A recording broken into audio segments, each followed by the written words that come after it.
बने हुए बीजेपी की तरफ से। विप्लव साहब, 23 जून, अब सिर्फ एक दिन बचा है।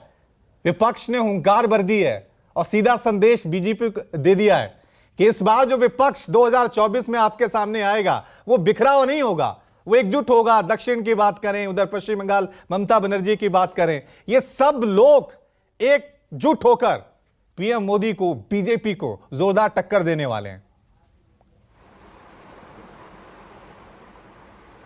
रवि जी, सबसे पहले तो आज आपके दर्शकों को अंतर्राष्ट्रीय योग दिवस की हार्दिक शुभकामनाएं। आज देश पूरी दुनिया में नाम कमा रहा है और हमारा विपक्ष क्या कर रहा है ये जनता देख रही है।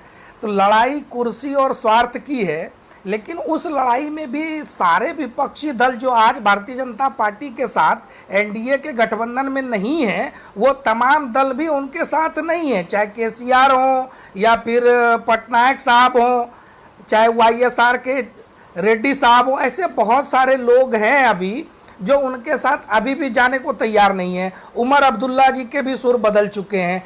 केजरीवाल जी ने जिस तरह से राजस्थान में जाकर रैली की और कांग्रेस पार्टी और गहलोत सरकार पर जो हमला बोला है, और उसके बाद उन्होंने जो शर्त रख दी है कि मीटिंग में तो जाऊंगा लेकिन अध्यादेश पर बात होगी, उसके बाद ही हम कुछ आगे सोचेंगे। साथ ही उन्होंने हिदायत ये भी दे दी कि दिल्ली और पंजाब से कांग्रेस को दूर रहना पड़ेगा।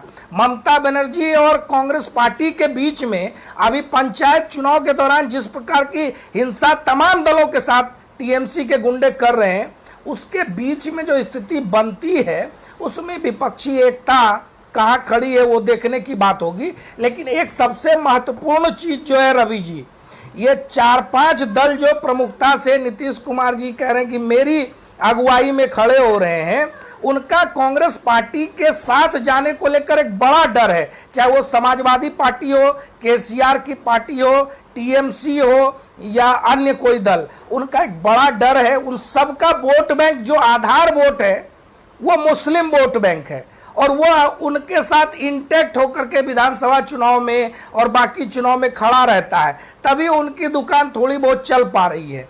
लेकिन अगर वो कांग्रेस पार्टी के साथ समझौता करते हैं तो उस वोट में जब बिखराव होगा तो उनको आने वाले विधानसभा चुनाव के लिए खतरा महसूस होता है। इसलिए सभी दल फूक फूक कर कदम रखना चाहते हैं और कांग्रेस पार्टी की विश्वसनीयता भी सभी दलों को मालूम है। लेकिन आज जो सबसे बड़ा सवाल है कि जब आप जनता के बीच में जाएंगे, जब आप चुनाव के मैदान में उतरेंगे, तो मुद्दे क्या होंगे और नेतृत्व क्या होगा, ये सबसे बड़ी बात है। और इसके आधार पर जनता को ऑप्शन ए में नरेंद्र मोदी जी दिखाई पड़ते हैं, जिन्होंने 9 वर्षों के कार्यकाल में लगातार जन कल्याणकारी योजनाओं के माध्यम से डोर स्टेप डिलीवरी सुनिश्चित की है और वैश्विक मंच पर भी भारत की छवि बहुत मजबूत हुई है। दूसरी तरफ वो लोग हैं जिन्होंने भ्रष्टाचार, परिवारवाद और वंशवाद का मॉडल दिया और उनके नेतृत्व की विश्वसनीयता लगातार अपने राज्यों में खतरे में है। आरएसएस ने सीधी सलाह दी है। आरएसएस ने बीजेपी को ये सलाह दी है कि सिर्फ पीएम मोदी के चेहरे के भरोसे पे बीजेपी ना रहे। हर एक राज्य में एक पैन इंडिया अपना आधार वोट रखते हैं और उनके जुड़ जाने से विपक्षी एकता का अंकगणित बदल जाएगा, ऐसा तो होने वाला नहीं है। ये एक प्रकार के पोस्ट पोल अलायंस की ही प्रक्रिया ये लोग कर रहे हैं। ठीक। और अभी साहब, अगर मेरा सवाल आप सुन पा रहे हैं, उन्होंने कहा कि अभी प्रधानमंत्री पद की वैकेंसी नहीं है, पहले हम वैकेंसी बनाएंगे फिर प्रधानमंत्री का चेहरा तय करेंगे। अरे भाई, नीतीश कुमार जी को विप्लव जी रुक जाइए, अगर आवाज आ रही है तो रुक जाइए। तो प्रधानमंत्री पद की उम्मीदवारी का सपना देखें। दूसरी तरफ बसपा के नेताओं लग रहा ऑडियो नहीं जा रहा कि हमारे बिना विपक्षी एकता की कल्पना नहीं की जा सकती। विप्लव